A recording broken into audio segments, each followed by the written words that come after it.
é uma página virada às eleições de 2022. Você vai ver no ICL Notícias de hoje.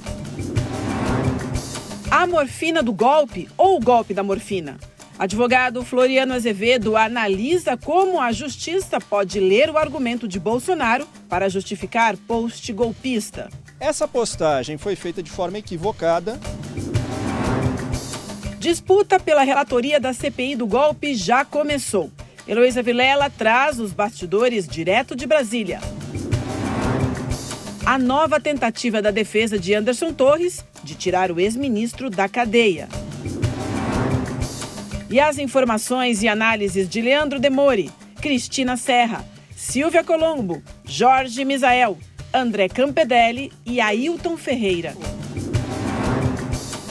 Nunca é tarde para acordarmos e sabermos da verdade. O ICL Notícias está no ar.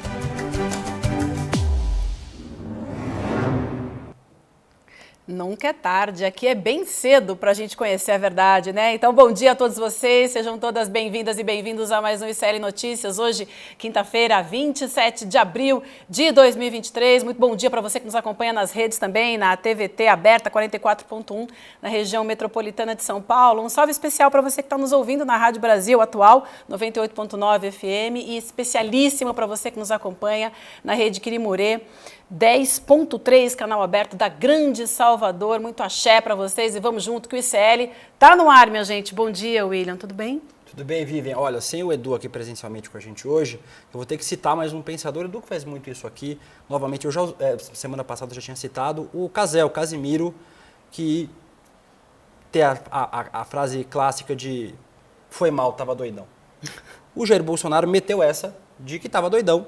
E por isso fez posts antidemocráticos. Li várias bulas de remédio de ontem para hoje, procurando alguma que dissesse lá nos efeitos colaterais. Os efeitos incluem fazer posts antidemocráticos atacando as urnas, mas não encontrei nenhum. Então ele vai ter muito trabalho para se explicar na justiça sobre isso. A gente vai falar bastante sobre isso hoje no nosso programa com os nossos convidados incríveis de sempre. Então, o que você acha de já aproveitar junto com a gente, dar um like aqui, ó, só você aí no vídeo embaixo, dá o seu like, ativa o sininho para receber as nossas notificações, você que nos acompanha pelo Facebook, aproveita para compartilhar, porque, minha gente, hoje é quinta-feira, não é isso, Chico Pinheiro? Bom dia! Bom dia, tá quase, tá chegando, bom dia, Vivian, bom dia, William. Tudo bem com vocês? Tudo bem com a família ICL ligada na gente agora de manhã? Tudo ótimo por aqui. A galera no chat já pode responder de onde você fala, como é que estão as coisas por aí. Todos prontos para conversar com a gente? Vamos nessa, minha gente. Mas antes da gente entrar nos temas políticos, Chico e William vai trazer aí um assunto que a gente conversou durante essa semana bastante com o Juca Kfouri, né? A gente falou com o Juca duas vezes nas últimas 2 semanas sobre a contratação do Cuca. É o então técnico do Corinthians que ontem pediu demissão, depois de só 2 jogos à frente do comando do Corinthians, por conta, segundo ele, da pressão que ele tem sofrido, ele, a família, nesses últimos dias. O Cuca foi condenado por participação em um estupro coletivo de uma criança de 13 anos na Suíça, em 1987, ele foi condenado pela justiça suíça, nunca cumpriu a pena, foi condenado a 15 meses de prisão, nunca cumpriu a pena e nunca assumiu participação nesse crime. Então, ontem, depois da vitória nos pênaltis do Corinthians contra o Remo na Copa do Brasil, o Cuca pediu demissão. E ele pediu demissão do jeito mais errado possível, ao invés de novamente tentar trazer para si o assunto e falar, olha, eu errei, assumo meu erro, minha responsabilidade, falar da importância de combater o machismo, a agressão contra as mulheres, em especial no futebol, que é um meio muito machista, muito misógino, que ataca mulheres de uma forma muito sistemática. E a gente tem casos que você mesmo traz aqui pra gente viver. A gente já falou muito aqui sobre o Robinho, sobre o goleiro Bruno, sobre outros vários casos de agressão e ataque a mulheres.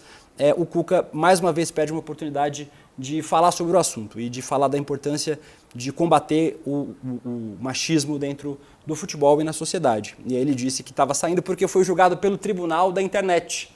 O que é mentira, o Cuca foi julgado pelo Tribunal Suíço. Em 89 foi condenado, mas não cumpriu a pena que devia ter cumprido. Então, pelo menos, essa página do futebol ganha mais essa marca e, infelizmente, o Cuca não assume sua responsabilidade. O Corinthians vai arcar com o preço de ter contratado um técnico sem ter falado sobre o assunto, mas pelo menos assim acaba esse episódio do Cuca no Corinthians dessa vez. É isso, né, Chico? A justiça tarda, mas não falha, porque não é sobre a condenação. Obviamente, ele não seria preso, como o William trouxe, ele foi condenado na Suíça, 15 meses de prisão, não cumpriu essa pena, mas é sobre uma retratação importantíssima, porque a gente está falando aqui de violência contra a mulher. É isso mesmo, minha gente. Respeita as minas, não é uma frase qualquer, né, Chico? Pois é, numa fase qualquer, e o Cuca encarou uma situação difícil para ele, que foi a torcida feminina do Corinthians e todos os corintianos, né, que não apoiam esse tipo de ação. Tá certo? O Cuca diz que isso foi há 30 anos, na época não se pensava, mas ele tinha que ter assumido, olha, errei mesmo, é isso, aproveitado para entrar numa campanha contra a misoginia, contra a violência contra a mulher. Eu poderia ter aproveitado isso e deixado as coisas em pratos limpos. Eu imagino, inclusive, viu, Vivian e William, que deve ser, para a família do Cuca, uma coisa extremamente desagradável, sofrida até, né, para as filhas, para a esposa dele. Mas por que o Cuca não botou a cara e disse logo, foi erro mesmo, cometi um ato criminoso, fui condenado por ele e peço perdão e tal. Bom, resistiu. Ele passou há algum tempo aí pela segunda vez pelo meu time, pelo Galo, pelo Atlético Mineiro, enfrentou também alguns protestos, né? Mas perdeu também a oportunidade de pedir perdão, de acertar a conta com a própria história. O resultado é esse agora. Perde não tinha condição de continuar. Perde a direção técnica do Corinthians, não tinha condição porque os protestos só aumentavam. E chamam a atenção para esse fato que é fundamental ser revisto, principalmente no meio futebolístico, como disse o William aí, um meio tão machista, né? É lamentável que ele não tenha perdido mais esta oportunidade. Vamos ver, a gente vai aprendendo, todos nós vamos aprendendo com situações como essa, né? É isso que a gente espera, né? Vamos para Brasília agora, vamos conectar então com a Heloísa Vilela. Vocês sabem que ontem foi então instaurada a CPMI dos atos golpistas. Vai ser uma novela longa de 6 meses que a gente vai acompanhar e muito importante para que sejam revelados aí os culpados dos atos terroristas no 8 de janeiro em Brasília. Muita quebra de sigilo vai acontecer, muita gente importante sendo ouvida. E a Elo ontem acompanhou todos os bastidores, né? Você passou a tarde, né, Elo, ali no Congresso acompanhando as comissões, entendendo o que vai acontecer. Acredito que você tem aí para a gente informações importantíssimas, porque o que a gente quer saber, afinal de contas, quem vai ser o relator e quem vai ser o presidente, que é o que está em jogo, né, Elo? Bom dia para você. Bom dia, pessoal. É isso que todo mundo quer saber e essa é a disputa política que está em jogo aqui. E tem, claro, os nomes chaves nessa disputa, que são os líderes aqui no Congresso. Arthur Lira jogando o jogo do poder para definir exatamente esses cargos numa queda de braço também com o Senado. Então vai ser muito interessante ver quem vai sair ganhando nessa disputa. E como é que esse jogo se joga, né? Essas negociações são todas feitas nos bastidores e existe um regimento aqui de que a comissão seja formada, então os 32 nomes, 16 deputados, 16 senadores sejam anunciados e eles elegem o presidente da comissão, que por sua vez indica o relator. Só que isso tudo é balela, porque isso tudo é um jogo de cartas marcadas que já estarão definidas antes desse processo todo começar. Tem algumas movimentações aqui muito interessantes. Por exemplo, Randolfo Rodrigues, que é líder do governo no Congresso, ontem tirou o partido dele de um bloco partidário aqui do Congresso para passar para o bloco do PT. E com isso, o PT ganhou mais uma vaga na CPMI, empatou em número de vagas com o partido, o grupão do Arthur Lira. E quem perdeu uma vaga nessa brincadeira foi o PL, partido do ex-presidente. Então, por aí vocês vão vendo. Agora, vamos lá nos nomes, né, que estão mais cotados. Bom, a presidência da CPMI vai ficar com a Câmara e a relatoria com o Senado.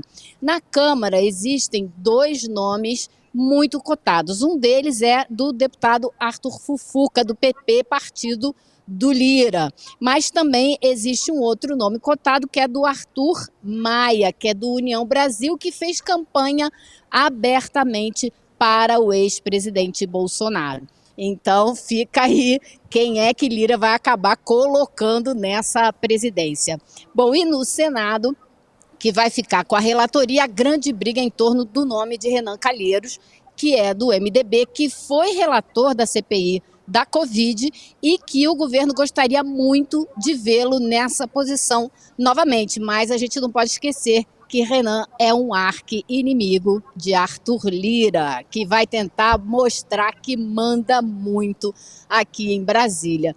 Então, a gente ainda vai ter que ver como é que vai ficar essa disputa política, que pode mostrar muito o futuro das relações do governo com o Congresso, através dessa definição aí dessas posições. Agora, fato é que o governo terá maioria nessa CPI. Isso já é garantido, porque com esse grupo do qual o Partido Rede de Randolph agora faz parte e com alguns aliados do grupo de Lira, a maioria ficará com, se não governistas, porém aliados do governo.